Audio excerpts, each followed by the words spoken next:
what was really interesting was that Gareth seemed to have a very distinct vision for this film. It seems that he wanted to tell a story that sat very proudly and comfortably within the Star Wars universe, but also visually and in terms of its tone and its feel was quite distinct.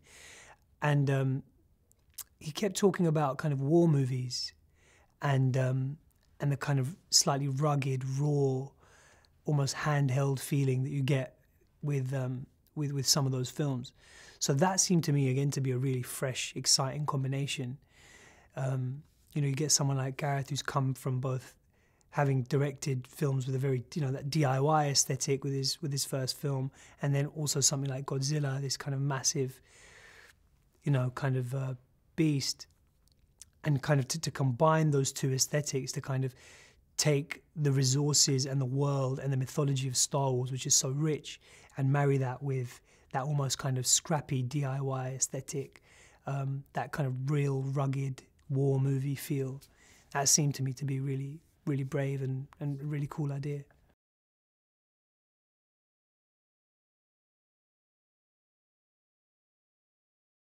The way Gareth described Bodhi to me was as the guy in a war movie that isn't supposed to be in a war movie. He's kind of found himself in this situation, and he said, "Look, there's a lot of people in this kind of team, in the Rogue One team, that are warriors by trade, and this is what they do, and they're mercenaries."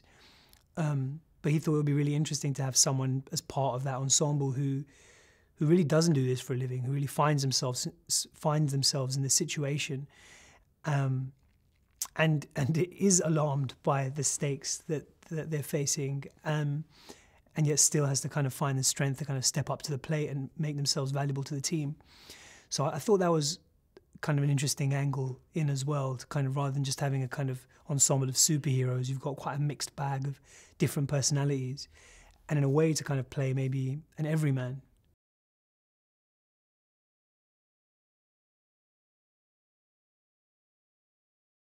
It's been a real joy working with those guys, with Donnie and Jiang.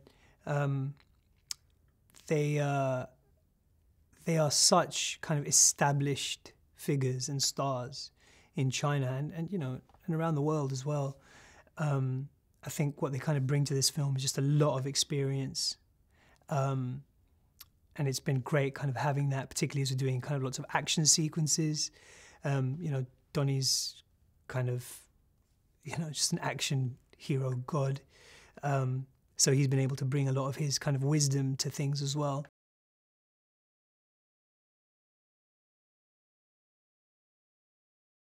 Their characters are this kind of really interesting kind of pairing, where you've got this kind of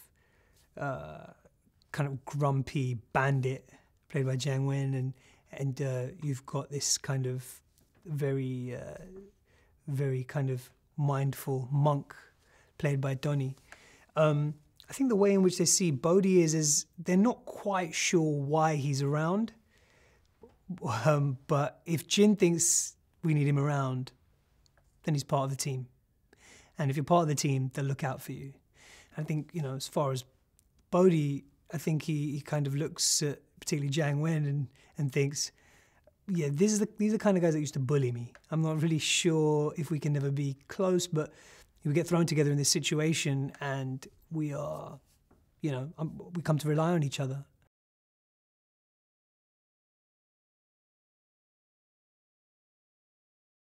It's something we've all grown up with, you know. It's a mythology that we all share. It just kind of belongs to the world, you know. We all grow up in its shadow and in awe of this thing that's been created, and to be asked to kind of enter into it and be a part of it is, I think it is a bit nerve-wracking and humbling and very exciting.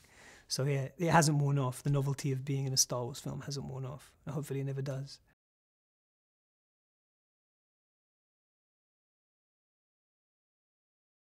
She's just an incredibly focused actor.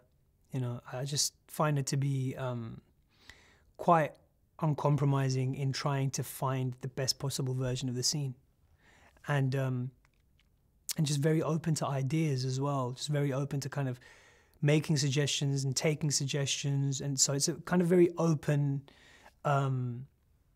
kind of very open atmosphere that I think she helps to create, which is great, I think. You know, I think people do their best work when they're feeling relaxed, when they feel able to speak up and try things.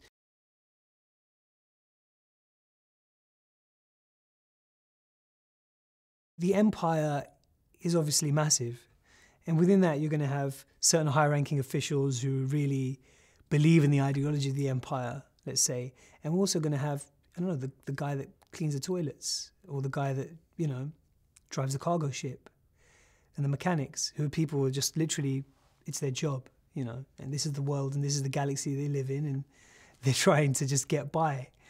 And I think Bodhi is kind of one of those people who feels that even though he may not agree with some of the actions of the empire, he can't change the direction in which things are heading. He's just one person, and he wants to be a pilot. He enjoys flying ships and shuttles. So he's kind of just, I think, through a mixture of apathy and helplessness, he isn't engaging with the rebellion. He's just going along with things.